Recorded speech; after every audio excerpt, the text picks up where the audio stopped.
Germany today. Barbed wire running like a scar across the land, dividing east from west.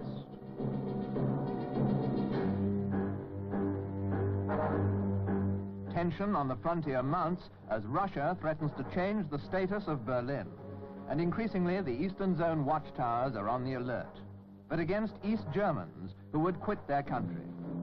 It's a dangerous game being a refugee from communism, but as many as 2,000 refugees a day have risked everything to reach West Berlin and freedom. East Germany reacted by sealing off East Berlin in an attempt to keep by force those who would not stay by choice. But still they come. And what kind of people are they, these refugees who come to this camp bringing their world with them in a suitcase?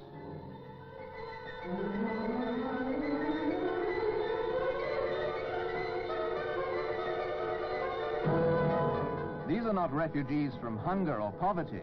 They're reasonably well fed and clothed. They're fleeing from oppression of the mind. They long to say what they think, to vote freely. Most are young.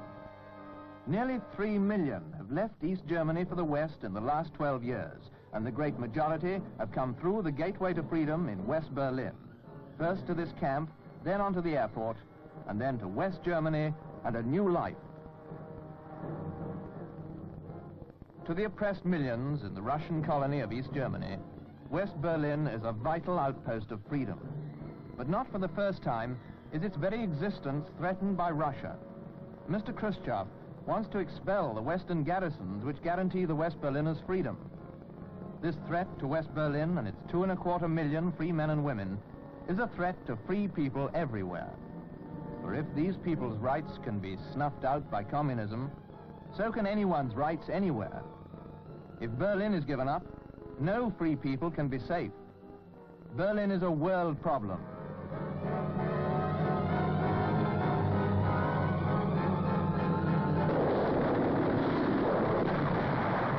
The Western powers' right to be in Berlin is absolute. It derives from Germany's unconditional surrender in 1945.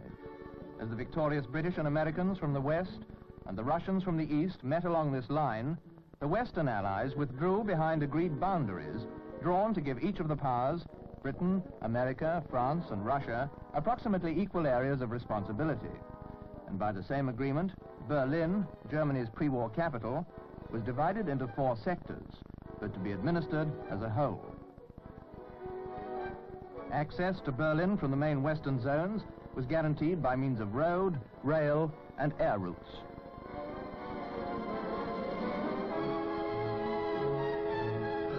This was Germany in 1945.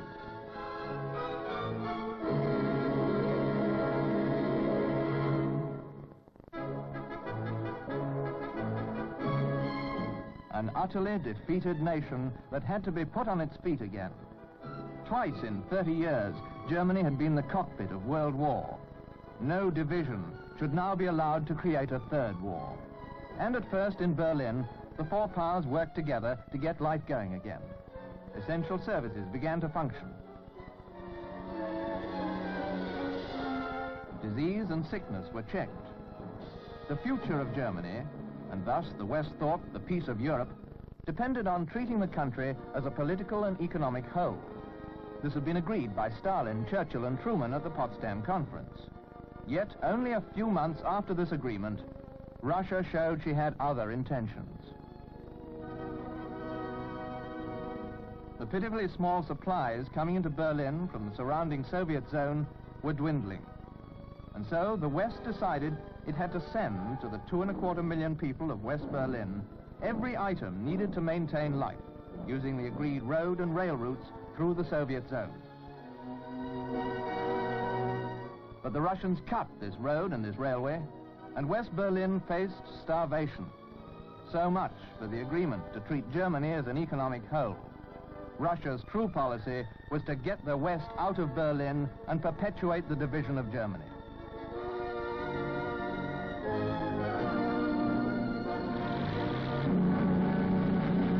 The West gave a determined answer to this cruel blockade.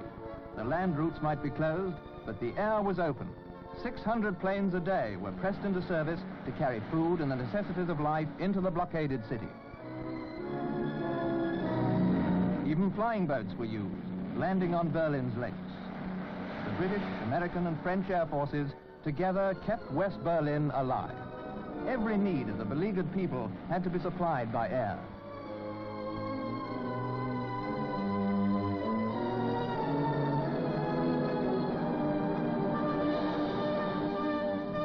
Then, after 9 months, the Russians lifted the blockade and traffic flowed again.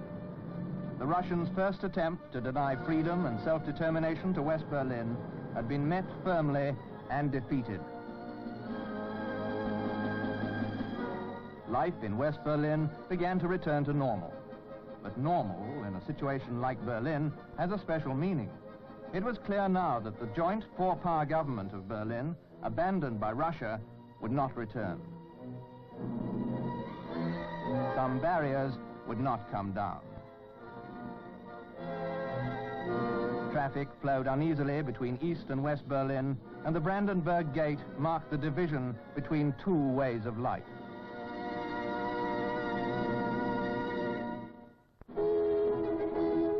East Berlin, like East Germany, is a city of rallies, of exhortations.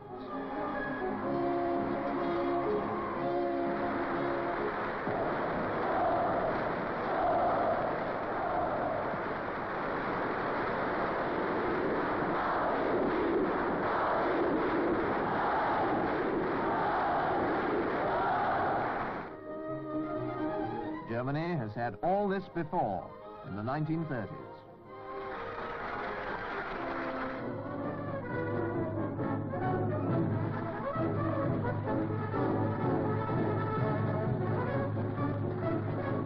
When, in 1953, East Berliners revolted against their rulers, they were answered by Russian tanks in a way that was become only too familiar in Hungary 3 years later.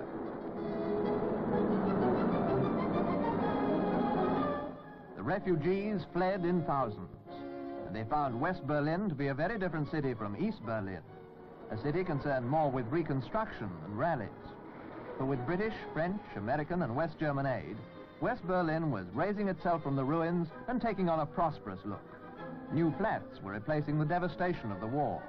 Thriving industries were established, and the shops were full.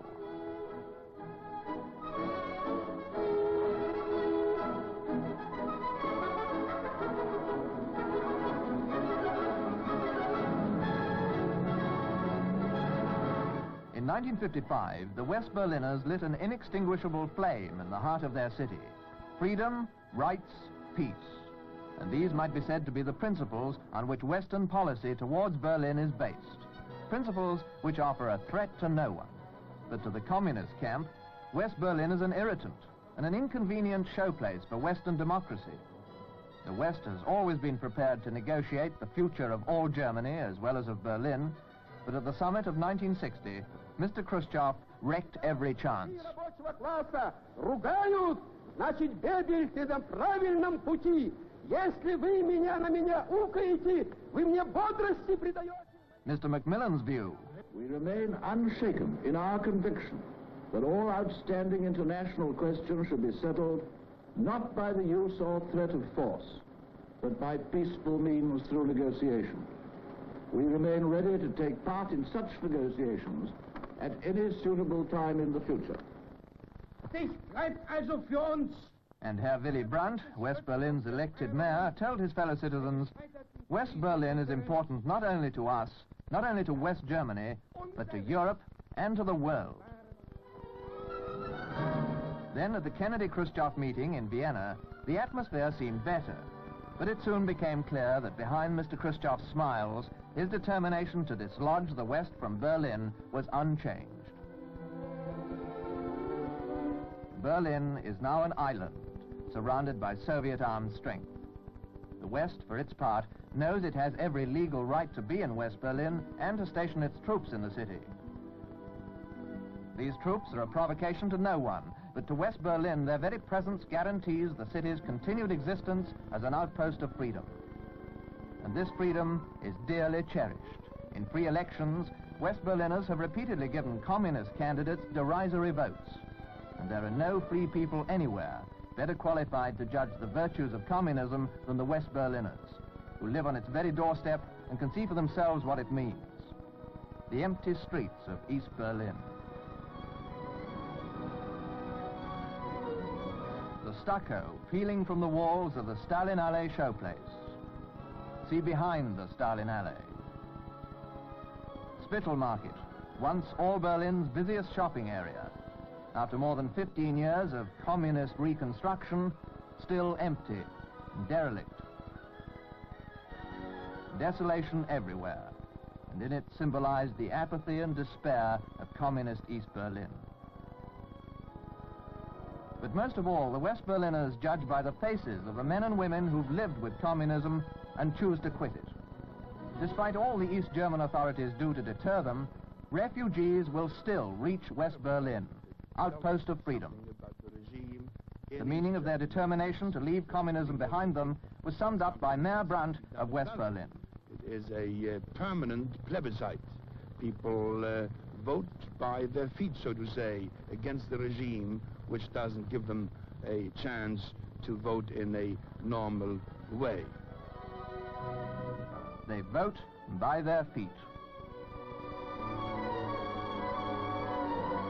Mr. Khrushchev wants the West out of Berlin, but the West is legally entitled and morally bound to remain.